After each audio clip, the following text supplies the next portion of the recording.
So,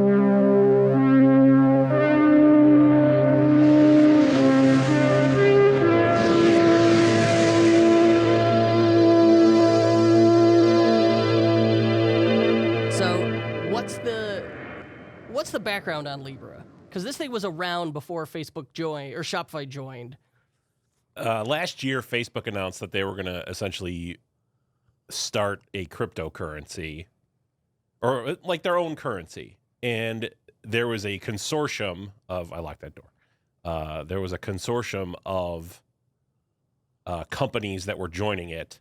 And it was going to be like a collective, instead of like Bitcoin or whatever, or Dogecoin or whatever you want to think about, that are just like weird things that exist in the world. This was going to be a new type of currency that is backed by multiple large institutional type places.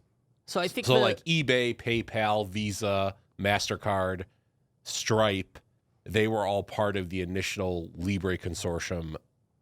Libra? Or is it Libra? Libra? Okay, the Libra consortium. Like cryptocurrencies exist. We've got Bitcoin and a whole bunch of others that have come and gone, and some that stuck around like Ethereum. But the criticism or objection to cryptocurrencies is that it's in some way illegitimate because there's not like some large billion-dollar organization behind it. It's very like ad hoc, open source. That would not be my main problem with them. That is a concern with cryptocurrencies. I guess. I mean, it's just the inherent insane volatility, and it doesn't have the backing of a state, so no one guarantees its value. It's not a fiat currency. It's not well, I would argue it isn't. No, it's an ultra fiat currency in that I don't know how deep in the weeds we want to get on this, but like the complaint about fiat currency is money that has the value. The only thing backing its value is the government says that's what its value is. So like, why is a dollar bill worth $1? What is $1? It's like very philosophical. It's right. Like, well, $1 is a unit of currency, and that piece of paper is worth $1 because the U.S. government says it's worth $1, and everyone just agrees on that. Okay. And that's what fiat currency is. And then there are cranky weirdos that are like, well, there should be gold in the Federal Reserve. Oh. So it indicates that there is that much gold. And if you wanted to trade that dollar for the amount of gold, then like that's a real hard currency. That's not bullshit fiat currency that's fake. It can't. So if you back the gold standards, because you're saying, look, we can't just all agree on the value of this currency and base it on trading it against other currencies. It has to be physically backed to another thing in which we have really arbitrarily agreed on the value of that metal. That's the joke of it. You're just trading one thing for the other. Why is this piece of gold worth $1? I don't know, because everyone agrees gold is worth something, even though it's like has limited utility. It's just like, I don't know, everyone just likes gold, so it's worth a lot. Like it's the original fiat currency. It's Who the same doesn't thing. like a gold grill? Yeah, right. Diamonds, same thing. You could just make them in a lab. They're really not worth anything. So then if we had existing cryptocurrencies, why create this like hyper Silicon Valley backed new cryptocurrency called Libra? Why are they saying they're doing it, or why do I think they're doing it? Let's go with both. Well, I think they're saying they're doing it is because, I feel like e-commerce in, I don't know a better word to say this, but even though it's like a really shitty term, first world nations is largely solved. Like everyone has bank accounts and credit cards and those sort of things, and that's what they buy with. And in nations that are developing nations that are like underbanked, let's say, how can we get e-commerce to them if they do not have the banking infrastructure or history of banking amongst the people that we are used to here? So if you're Shopify, you're saying, hey, this is an investment in accessibility, like literal accessibility for our product.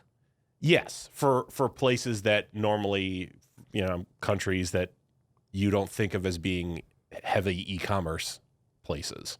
You have objections to this. Well, okay, where do we start? Lay it on me. Convince me this is a terrible idea. Well, one, cryptocurrency is a sham. It's highly volatile. It is highly volatile. People can steal your money. And it's happened over and over. Over and over again, people have just lost it. It's all just fake. It's just a giant fake stock market that tiny amounts of people are involved with. And it just fluctuates insanely wildly. It makes no sense. Crypto enthusiasts, investors, apologists, and defenders who are just veering off the road listening to this in their car right now. It's contributing to global warming. I realize that's a minor part of it, but yeah, people have all these giant farming rigs. They're putting farming server racks near places that have hydroelectric power, and it's driving up the price of energy. Cryptocurrency mining energy is a growing swath of the U.S.'s electrical output. Yes. And it's really bad. It's pretty much only used for drug deals and money laundering and for people to evade taxes. There's no good of it in any way. And so then too... But isn't this aren't these all things that Facebook, Libra, and the consortium are looking to solve? Do I trust Facebook to solve anything? No. Facebook is a horribly evil, terrible company. And that's been, I think, the criticism of Libra, of Facebook, and of, from all sides, people who are for and against cryptocurrency is look, nobody asked Facebook to jump into this. I don't think anybody wants this. Well, and the other thing is, I'm an old head on the internet. I've been on the internet for over 25 years at this point. And you got to think about the crossover. I mean, there's a major strain in internet and tech culture that's very anti-government. And truly eliminate the government entirely, crypto libertarian, crypto anarchists. And it's funny because one of the arguments of all of that was well, we can't just go back to a barter system. We need currency. And a lot of those people were very much gold bugs and gold standard type people. Well, now that's also one of the main Bitcoin type people is the same thing, is this Silicon Valley anarcho-syndicalist, libertarian type person who's well, we don't need fake government fiat money anymore because we have Bitcoin, which is backed by math, and that somehow makes it worth more. I don't know. So it's cryptocurrencies are shady and bad. Facebook is a shady and bad company, and I was disappointed to see Shopify get in bed with them. I think if I want to defend this decision... Also, we already had something like this. It was called Flues. Where's all our Flues bucks go? When was Flues a thing? Flues was 1999. It was internet dollars. It was internet dollars. In the time of Swatch Beats. Well, it was I can't trust a website with my credit card. What are you, crazy? So you would trust Flues and give it to Flues, and then you'd have Flues, and then you would buy things on websites using your Flues. They had an API or whatever. Whoopi Goldberg was in all the ads. I'm taking a note because in the show notes, I'm sure there's a Wikipedia article for Flues I can link to. And 20% of all Flues transactions were money laundering by the Russian mafia. Oh, jeez. So if you're Shopify, it's all right, you make the product more accessible. Maybe you can influence this thing to undo Facebook's evil and make it more of a positive thing. Maybe Facebook has the best intentions with it. Who knows? But in the other big part for Shopify is they get to sidestep all those transaction fees they're paying now. Well, funny. I mean, so we know Shopify payments runs through Stripe. Allegedly, no, it does. No, it does. And so that's one of Shopify is partnering with Stripe to handle the credit card payments. When Facebook announced this, they announced that PayPal, Visa, MasterCard, and Stripe were all part of the Libra consortium. They were all going to be part of all of this. And then, the initial launch had 28. It wasn't a launch. It was more of an announcement. Yeah, but nothing has been launched. There were 28 members of the association when it started, and then before Shopify joined, it was 20. Yeah. Shopify the rollout had such a backlash against it. A whole lot of people said, this isn't for us, and quit. Well, yeah, Facebook didn't talk to anyone before they did this. This really came as a surprise to people. It was a surprise to literally everyone in the government, in the EU, in America, banking regulators, Congress. And so, Visa, MasterCard, Stripe, PayPal, these companies are involved in banking, and they work with the government in order to help prevent money laundering, tax evasion. There's regulations around that. And the government went to those companies and was like, hey, you just announced you're part of this thing. You have regulations you have to adhere to. How do you prevent money laundering on this thing? Like, what are your plans for that? Could you tell us? And then Visa, MasterCard, Stripe, and PayPal left the Libra consortium after being asked that. Yeah, because they had the announcement happens, people jump on board, and then governments around the globe turn around and go, hey, there are regulatory issues and hurdles and concerns, and also we're very skeptical of this. What are you doing about it? And so they just said, you know what? That's not our problem anymore. We quit. Yeah. I mean, so if you're like a whack job crank, you could be like, the government should stay out of our money. Like, I don't want to be in any sort of money that the government is not involved in, because that's how people lose it all. So right now, with Shopify, there's 21 members.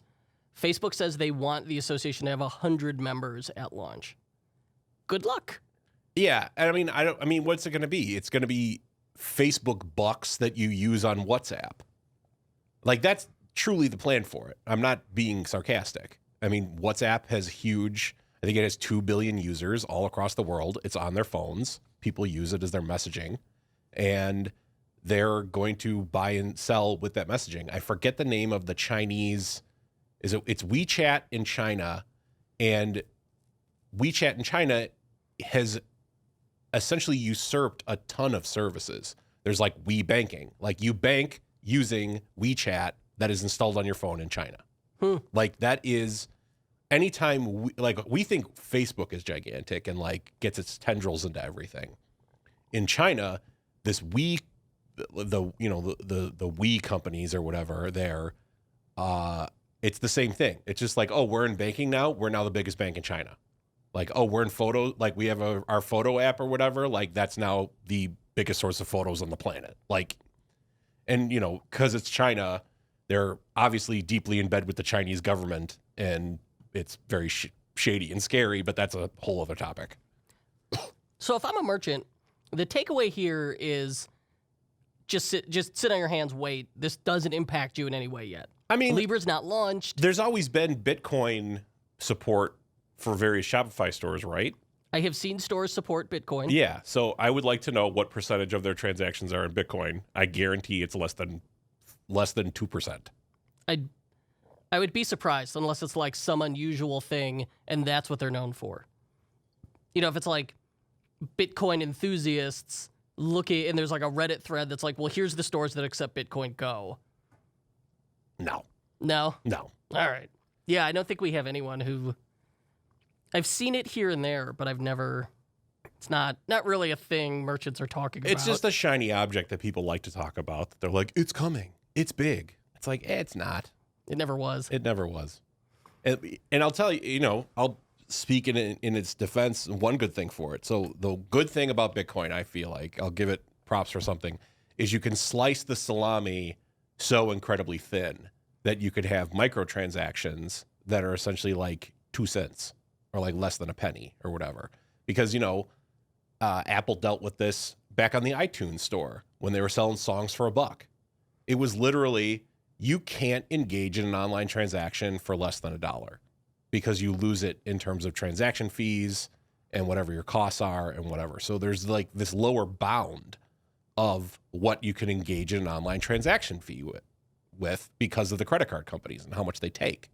So that was good in Bitcoin because if it's just one person transferring peer-to-peer transfer of Bitcoins, you could have 2 cents and 1 cent type transactions, which is obviously only works for digital goods because there's nothing in the world that you want to sell for like 3 cents. So like that's a good that's a good thing that would be fixed. I mean, that was one of the things that was talked about in terms of like, oh, we're going to save newspapers. Because right now, if you try to log on, read something on the New York Times, they're like, well, you got to subscribe. Yeah, they're to all the New behind York paywalls. Times. There's all the paywalls. Well, what if attached to your browser was your Bitcoin wallet and you like have made a previous agreement with whatever, that every time you read a story on the New York Times gets sent 5 cents out of your Bitcoin wallet. And it's like that would solve all the problem of you can read as many New York Times articles as you want for a pittance, but they get paid money and all those nickels, end up adding up with all the millions of readers. So like that is an outcome that I would be good, I think, for cryptocurrency that I would love, but I just want the US government to work together with and create a standard for engaging in worldwide sub $1 microtransactions. That I think would be great. I don't want it trusted to some Silicon Valley tech dork who doesn't care about people losing everything or like engaging in multi-billion-dollar drug deals and then hiding their drug deal money. Right. All right. Well, I guess we got to wait and see. You want to do some Q&A? Yeah. Well, we got time to fill. Yeah. That was a good 15 minutes on Bitcoin or cryptocurrency. I liked it. All right. First question comes from Mr. John Murphy, who asks, is it better to niche very narrow and dominate that space, or concentrate on a narrow niche but still offer products for the wider audience and get those too? Niche down. Always niche down. Laser focus, niche down.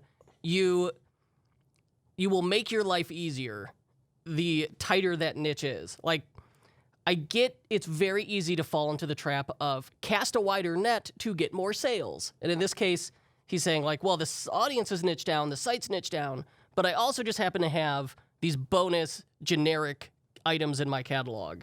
That doesn't make sense. That's just going to be weird for everybody. The people who shop those generic items are going to say, well, what's this niche stuff? This doesn't seem right. I'm not going to buy from this. Or the people who are buying the niche stuff are like, well, why does this guy also sell like boxer briefs? What's going on here?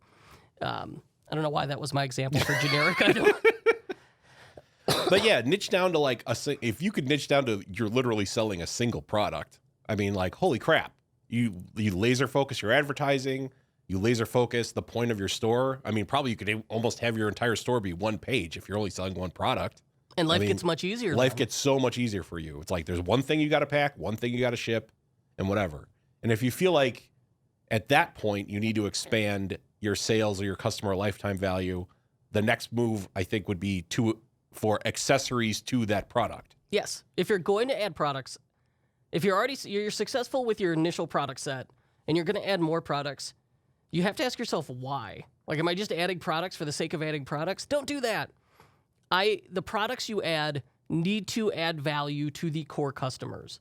So it needs to be like, all right, well, let's use Tactical Baby Gear as an example. They sell diaper bags. And so you sell the diaper bags. All right, now he sells accessories for that diaper bag. And if you want, okay, maybe it's a little bit of a lifestyle brand. They sell funny T-shirts about being a parent. Like, my Dare parody dad shirt that I like a lot. So in that case, like, all right, it made sense to expand the product catalog in that way. But if it was just like he sells diaper bags, but also unrelated funny T-shirts, it would just hurt the entire experience. Mm-hmm. And so, I mean, yeah, an even bigger example of that's Keysmart. And like Keysmart sells they have one main flagship product, the Keysmart. And then a large, huge majority of the rest of their sales are accessories that you put inside your Keysmart. Yeah. So the answer is, oh my gosh, don't do yourself the disservice. Just stay narrow, stay focused. That will make life easier, I promise. Adam Verbenek suggests the topic of taxes. You should pay them. I agree with paying taxes. All right, so they should be higher. I mean, he literally just wrote the one word taxes. So on the topic of taxes, there was that Supreme Court case with Wayfair that ended up determining that we all have to pay sales tax in every state. This is a big pain. So to make that easier, to make paying your taxes easier, I would recommend make sure you've got bookkeeping in place. Bench, I use Bench. I like it a lot. It works with Shopify. So you can have, at the end of the year, have just, all right, here's my books. They give you a package that you then pass to your CPA. Your CPA does your taxes, you're done. Makes life very easy. Isn't there like an app you install that like determines to help you pay your sales tax? To help you pay your sale. That's the thing I assume he's talking about. Avalara and TaxJar are the solutions here. And if you're on Shopify Plus, you get Avalara as part of Plus. Oh, wow. Yeah. So Avalara and TaxJar are 2 services, and Bench for bookkeeping. Between those 3, you can make this way less painful than it needs to be. But ultimately, I think step 1 is you need to have a CPA that you could trust and ask questions to, who has experience with internet sales, because it is a rapidly changing thing. You bought AirPods and you had to pay more money if they were delivered to the office instead of the house, instead of your house. Yeah. Because we live in like the Skokie commercial improvement district, and like the zone where our office is in has a higher sales tax than the rest of Cook County. Yeah, so they're doing it down to the address to figure out, like, these are the taxes we pay. And you're not they're going to paying at the county level. And you're not going to know that off the top of your head as like as a merchant. Like, you can't figure that out as a person. Like, you need an Shopify app figures to do all that out. I know, but you need like an app to break that all down for you. I'm not a CPA, but take it seriously. Get yourself a CPA and use these services to make your life sane and easy. Because it's easy to ignore it, and then once you've got like a year's worth of sales taxes to pay, you've got a problem. Most states want you to pay it monthly. All right, Edwin Alejandro Ruiz asks, how do you market or remarket to people who only added a cart but did not add their email information? Is there a way to get the abandoned cart email sequence to trigger for those customers? Well, if you don't have their email, you can't send them abandoned cart emails. Well, there's a catch there. So with the remarketing, if you've got Google Shopping and dynamic remarketing ads set up there, the products they looked at will follow them around the web. So, all right, that's remarketing step 1. Yeah, that's the first thing I was thinking of. Yeah. Add to cart is an event, and viewed product is an event. So you can have, you could set up segments in Facebook without knowing their email or knowing who the person is. You could say, like, all right, this is that cohort of people. Oh, yeah, I remember setting those up on Facebook ads. Yeah. Yeah, you do it. You can, one of the audiences you could target is people that added something to their cart, but then did not hit the thank you page that indicates that they bought something. So obviously everyone in between that was on the cart page, but was never on the thank you page, they abandoned at a cart, abandoned at checkout. And those are the people that's like, you just print money off of those people because they were so close to buying. You just got to nudge them a little bit more. Yeah, you got to increase the total number of touch points. As for the email thing, when we talk about abandoned cart emails at Shopify, we're really talking about abandoned checkout, because you don't get their email unless they made it to step 2 of the checkout process. So those people are very valuable. They made it that far. So being able to send a multiple email sequence to them will pay dividends. But if you want to get their email earlier in the process, the solution is to have a pop-up in the cart when they exit intent that's like, wait, don't go. We'll save you money. This is a feature built into Privy. It's very cool. We run this on a couple of stores, and it works as you'd expected. Like, if abandoned carts work, traditional abandoned cart email sequences work for you. Now imagine if you could do exactly the same thing, but 2 steps earlier in the process. It works. I like it. I think that about covers it. Kellen Ambrose asks, how do you compete in your niche when one site dominates the space in SEO? I have one blog article that does pretty well, but how can I take more of the landscape from this competitor? I think he's asking the wrong question. I mean, if they're well established and huge, I assume, you're not going to beat them in the SEO game. So you got to beat them in a different game. I think the answer here is keep going. Like, the idea, Kellen says, I've got one article that does well. How do I dominate them? Well, imagine if you were publishing content to your website 2 to 3 times a week. Well, at some point, you just utterly overwhelmed them. Like, you would have enough long-tail keyword phrases, you would have enough organic traffic, and now you would very quickly become like an authority space on that. Google would recognize that. Maybe people start to share it. So now, all right, if you're publishing something 2 to 3 times a week, and you start trying to get backlinks, that's the really hard part. You start trying to get backlinks in this process. Now, you could, in 12 months' time, very rapidly have more organic traffic than this competitor. Because I don't know what they got going on. So, I'm stupid. In my mind, that's too much work. Because you got to write, you just declared, okay, write 100 good pieces over the course of the next year and cross your fingers. And that sounds like a giant time-sucking investment. Well, it depends on what you sell and your audience. Where, like, do you even have enough content for that? Yeah. So my question is, if we already got one thing that's scoring for us, does that not give us a large enough sample audience that we know, all right, this is who I got to be shooting for? And then you remarket to the people that hit that one post, and you build a lookalike audience of the people that hit that post. Can you do that? And then advertise to them on Facebook, Instagram, Google, whatever. I mean, obviously that is going to cost money, but let's be honest, creating 100 pieces of content that you hope are good is going to cost an ass load of time, which is also money. And potentially money. Yeah. Well, but also, it depends on what content you're comfortable creating. So for us, it's like, all right, we create this podcast. By virtue of creating the podcast, we get the audio podcast, we get the video version, I get a bunch of snippets out of that then become social media posts. And now I have a copywriter who will turn this into a blog article for us. So we create content once, and then by having a network of people processing it, it turns it into a whole lot of other content. So it doesn't have to be this overwhelming thing.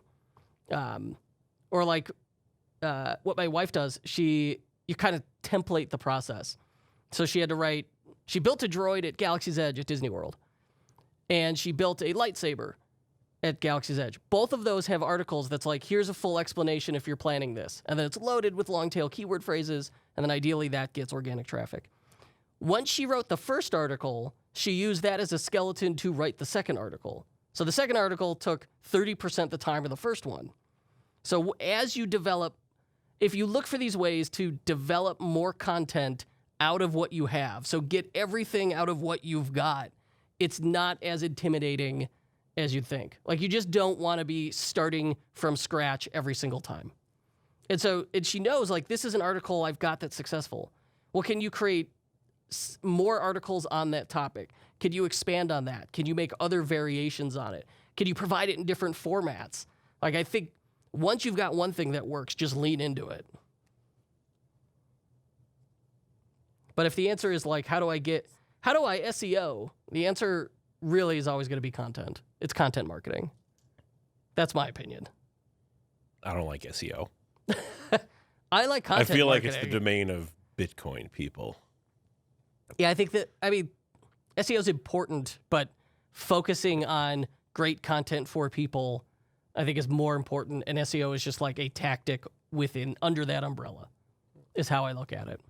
And like most technical SEO is just handled out of the box by Shopify. Yeah, if SEO is not a thing you do, it's like a thing that happens. Allison Emmerich asks, does updating or changing to a new theme alter SEO? Okay. I rank pretty well for some things, and I don't want to mess that up. No, all right. You're fine.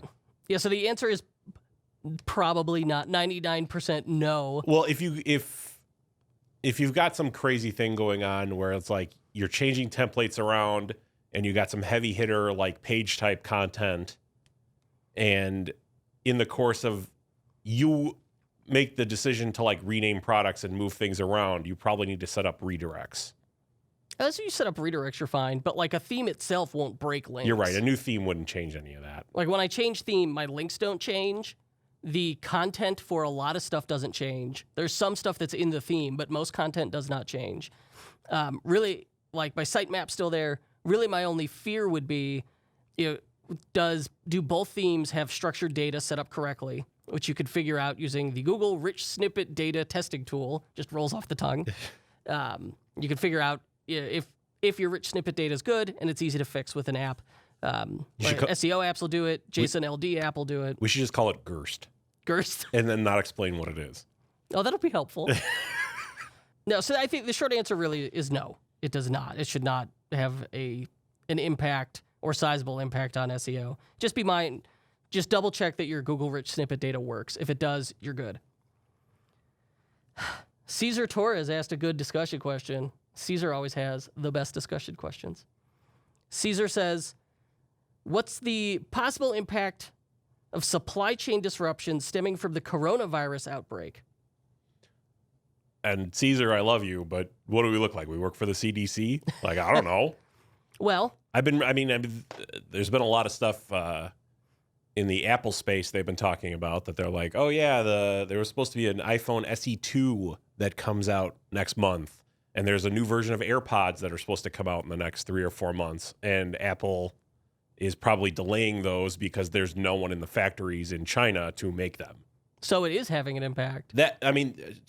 Apple announced their projected earnings for this quarter in the end of January when the virus was just isolated to China, and they were like, oh yeah, well, our projections are lower because of this virus and we're not sure. And then 2 weeks later, they were like, yeah, the projections we gave you, it's going to be even lower than that. So it's like unknowable.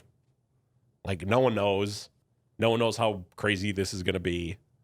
I mean, I think people are overreacting to it right now. I don't think it's that big a deal. But of course, this will be like the audio track they play when like the streets are abandoned. And you're on a ventilator. And I'm wearing like a sign that says and ringing a bell yelling, "Bring out your dead." God. That was a Stand reference for anyone out there. So we are starting to see supply chain disruption from it, is the short answer.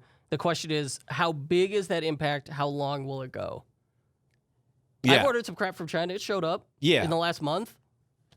I mean, that's kind of that's anecdotal, but it's but who knows when that was manufactured?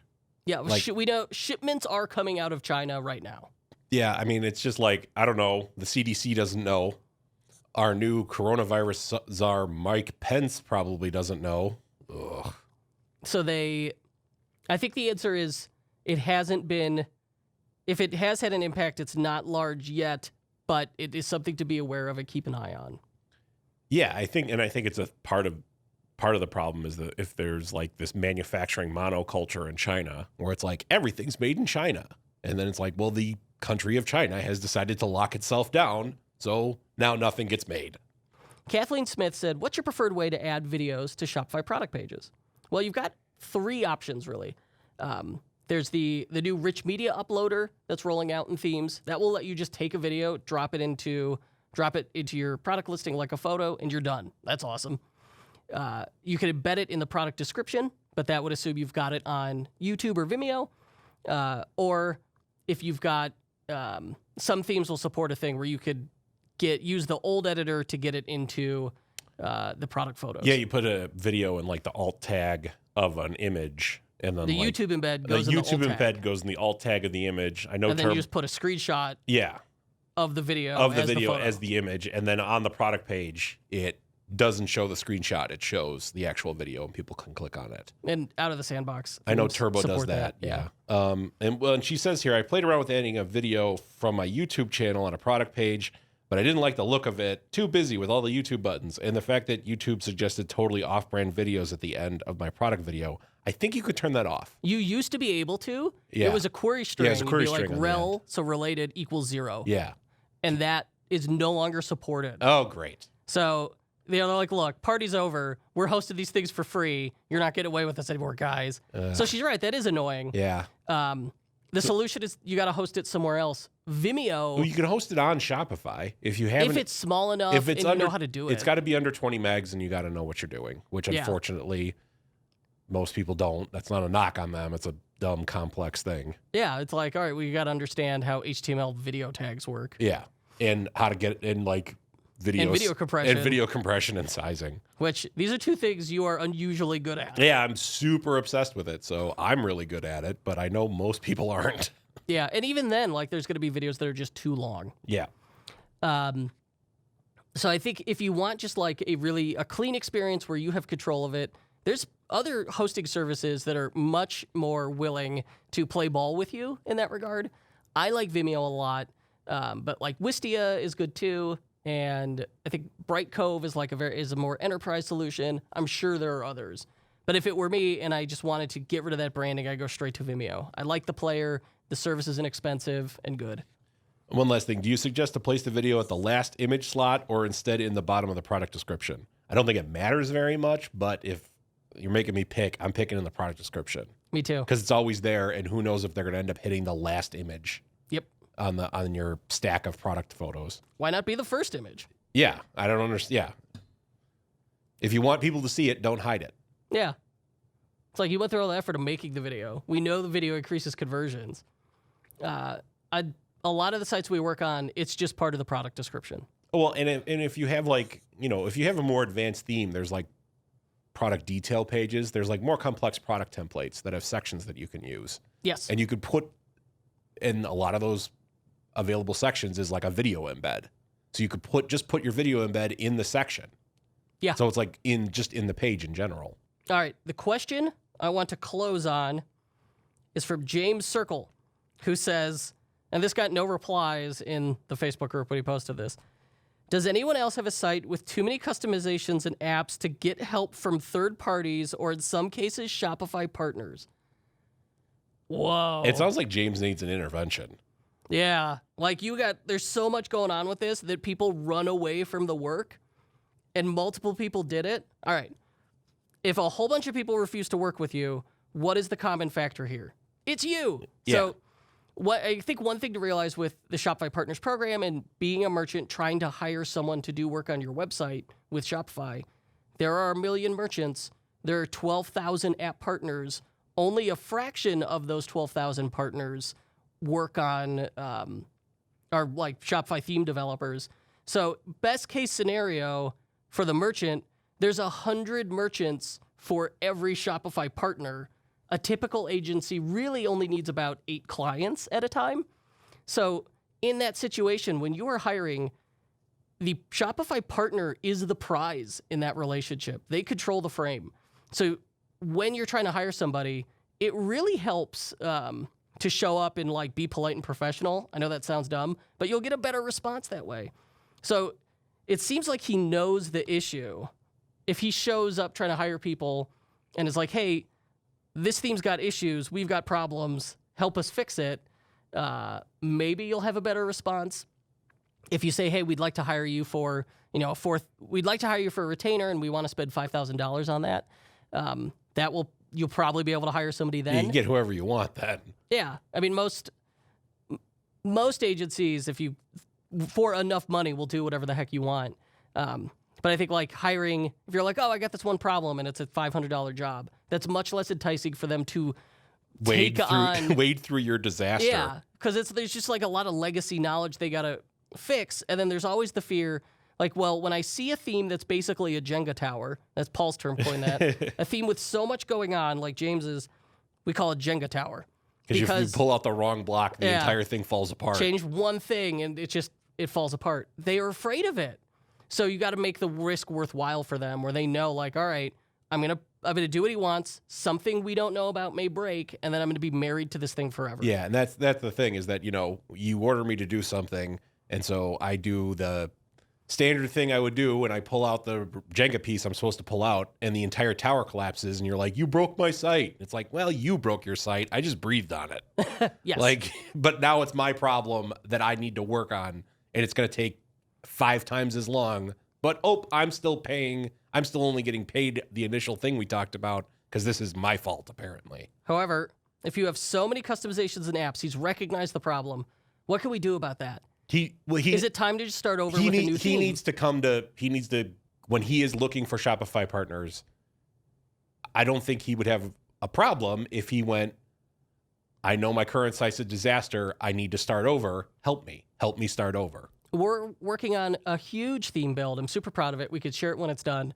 But one of the really like what kicked it off was that they finally got to a point where they said, look, we have this theme is years old. It has seen so many revisions and versions and customizations and split tests and apps that it's time to give up. The thing is too difficult to manage.